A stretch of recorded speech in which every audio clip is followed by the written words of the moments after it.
Item ಯಾವುದೇ ಇರಲಿ try ಮಾಡಿ ಆಚಿ ಚಿಕನ್ ಮಸಾಲಾ. ಆಚಿ ಚಿಕನ್ ಮಸಾಲಾ. ಅಭಿಮಾನ ಸ್ಟುಡಿಯೋಗೆ ಬೀಳುತ್ತಾ ಬೀಗ, ನಿಯಮ ಗಾಳಿಗೆ ತೂರಿದ್ರ ಬಾಲಣ್ಣ ಮತ್ತು ಫ್ಯಾಮಿಲಿ. ವಿಷ್ಣು ಸಮಾಧಿ ವಿವಾದದ ಬೆನ್ನಲ್ಲೇ ಮತ್ತೊಂದು ವಿವಾದ ಸೃಷ್ಟಿಯಾಗಿದೆ. 20 ಎಕರೆ ವಿಸ್ತೀರ್ಣ ಇರುವಂತಹ ಅಭಿಮಾನ ಸ್ಟುಡಿಯೋ ಬಾಲಣ್ಣ ಕುಟುಂಬಕ್ಕೆ ಅರಣ್ಯ ಇಲಾಖೆ ಜಾಗವನ್ನ ನೀಡಲಾಗಿತ್ತು. ಸರ್ಕಾರದ ಕಣ್ತಪ್ಪಿನಿಂದ ಗೆಜೆಟ್ ನೋಟಿಫಿಕೇಶನ್ ಅನ್ನ ಮಾಡಲಾಗಿತ್ತು.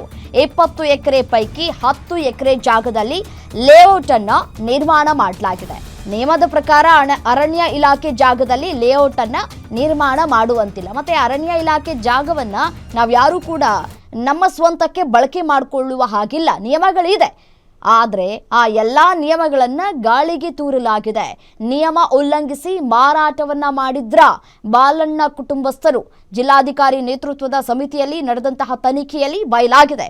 ಅರಣ್ಯ ಇಲಾಖೆ ಜಾಗ ಬೇರೆಯವರಿಗೆ ಮಾರಾಟ ಮಾಡಲಾಗಿದೆ ಅನ್ನೋದು ಗೊತ್ತಾಗ್ತಾ ಇದೆ. ಏನು ಇದೇ ವಿಚಾರಕ್ಕೆ ಸಂಬಂಧಪಟ್ಟಂತೆ ಮತ್ತಷ್ಟು ಡೀಟೇಲ್ಸ್ ಕೊಡ್ತಾ ಹೋಗ್ತಾರೆ ಉಲ್ಲಾಸ್, ಮೆಟ್ರೋ ಬ್ಯೂರೋ ಹೆಡ್ ದೂರವಾಣಿ ಸಂಪರ್ಕದಲ್ಲಿದ್ದಾರೆ. ಉಲ್ಲಾಸ್, ಅರಣ್ಯ ಇಲಾಖೆಯ ಜಾಗವನ್ನ ಯಾರೂ ಕೂಡ ವಶಪಡಿಸಿಕೊಳ್ಳುವ ಹಾಗಿಲ್ಲ, ಮತ್ತೆ ಸ್ವಂತಕ್ಕೆ ಬಳಕೆ ಮಾಡಿಕೊಳ್ಳುವ ಹಾಗಿಲ್ಲ. ಬಟ್ ಆದರೆ ಇಲ್ಲಿ ಅಭಿಮಾನ್ ಸ್ಟುಡಿಯೋದಲ್ಲಿ ಜಾಗವನ್ನ ಬಳಕೆ ಮಾಡಿಕೊಳ್ಳಲಾಗಿದೆ. ಎಷ್ಟು ಭೂಮಿಯನ್ನ ಇಲ್ಲಿ ಸ್ವಂತಕ್ಕೆ ಬಳಕೆ ಮಾಡಿಕೊಳ್ಳಲಾಗಿದೆ? ಈಗ ಕೊಟ್ಟಿರುವಂತಹ ವರದಿ ಏನ್ ಹೇಳ್ತಾ ಇದೆ ಅಂತ? ರಮ್ಯಾ, ವಿವಾದದ ಕೇಂದ್ರ ಬಿಂದು ಆಗಿರುವಂತಹ ಅಭಿಮಾನ್ ಸ್ಟುಡಿಯೋ ಈಗ ಮತ್ತೊಮ್ಮೆ ಸುದ್ದಿಯಲ್ಲಿದೆ.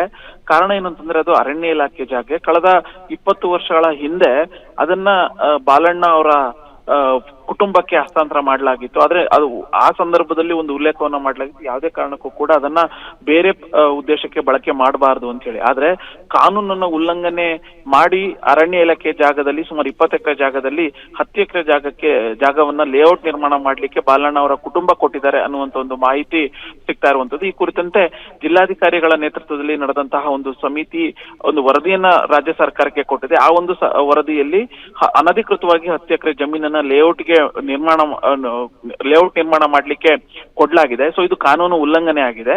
ಜೊತೆಗೆ ಈಗ ಇರುವಂತಹ ಜಾಗವನ್ನ ಅರಣ್ಯ ಇಲಾಖೆಗೆ ಸೇರಿರುವಂತಹ ಜಾಗವನ್ನ ಬೇರೆ ಯಾರು ಕೂಡ ಬಳಕೆ ಮಾಡ್ಕೊಳ್ಬಾರ್ದು. ಸೊ ಹಾಗಾಗಿ ಅರಣ್ಯ ಇಲಾಖೆ ತನ್ನ ಸುಪರ್ದಿಗೆ ತೆಗೆದುಕೊಳ್ಳಬೇಕು ಅನ್ನುವಂತಹ ಒಂದು ವರದಿಯನ್ನ ರಾಜ್ಯ ಸರ್ಕಾರಕ್ಕೆ ಸಲ್ಲಿಕೆ ಮಾಡುವಂತ ಕೆಲಸವನ್ನ ಬೆಂಗಳೂರು ನಗರ ಜಿಲ್ಲಾಧಿಕಾರಿ ಜಗದೀಶ್ ಮಾಡಿದ್ದಾರೆ. ಸೊ ಇದೀಗ ರಾಜ್ಯ ಸಿಎಸ್ ನೇತೃತ್ವದಲ್ಲಿ ಒಂದು ಕಮಿಟಿ ಇದೆ. ಆ ಕಮಿಟಿ ಈಗ ಅಭಿಮಾನ್ ಸ್ಟುಡಿಯೋ ವಿಚಾರಕ್ಕೆ ಸಂಬಂಧಪಟ್ಟಂತೆ ಯಾವ ತೀರ್ಮಾನ ಕೈಗೊಳ್ಳುತ್ತೆ, ಈಗಾಗಲೇ ಲೇಔಟ್ಗೆ ನಿರ್ಮಾಣ ಮಾಡಿರುವಂತಹ ಜಾಗವನ್ನ ವಶಪಡಿಸಿಕೊಳ್ಳುತ್ತಾ ಅಥವಾ ಅದನ್ನು ಬಿಟ್ಟು ಅರಣ್ಯ ಇಲಾಖೆ ತನ್ನ ಸುಪರ್ದಿಗೆ ತೆಗೆದುಕೊಳ್ಳುತ್ತಾ ಅನ್ನುವಂಥದ್ದನ್ನ ಕಾದ್ ನೋಡಬೇಕು. ರಮ್ಯಾ, ಥ್ಯಾಂಕ್ ಯು ತಮ್ಮ ಮಾಹಿತಿಗೆ. ನಿಮ್ಮೂರಿನಿಂದ ವಿಶ್ವ ಮಟ್ಟದವರೆಗೆ ರಾಜಕೀಯ, ಸಿನಿಮಾ, ಸ್ಪೋರ್ಟ್ಸ್ ಯಾವ ಸುದ್ದಿಯೂ ಮಿಸ್ ಆಗಲ್ಲ. ಬರೀ ಸುದ್ದಿಯಷ್ಟೇ ಅಲ್ಲ, ಜೊತೆಯಲ್ಲೇ ಇರುತ್ತೆ ವಿಶ್ಲೇಷಣೆ. ಗ್ಯಾರಂಟಿ ನ್ಯೂಸ್ ನ ಸಬ್ಸ್ಕ್ರೈಬ್ ಮಾಡಿ, ಫಾಲೋ ಮಾಡಿ, ಕ್ಷಣ ಕ್ಷಣದ ಅಪ್ಡೇಟ್ಸ್ ಪಡೆಯಿರಿ.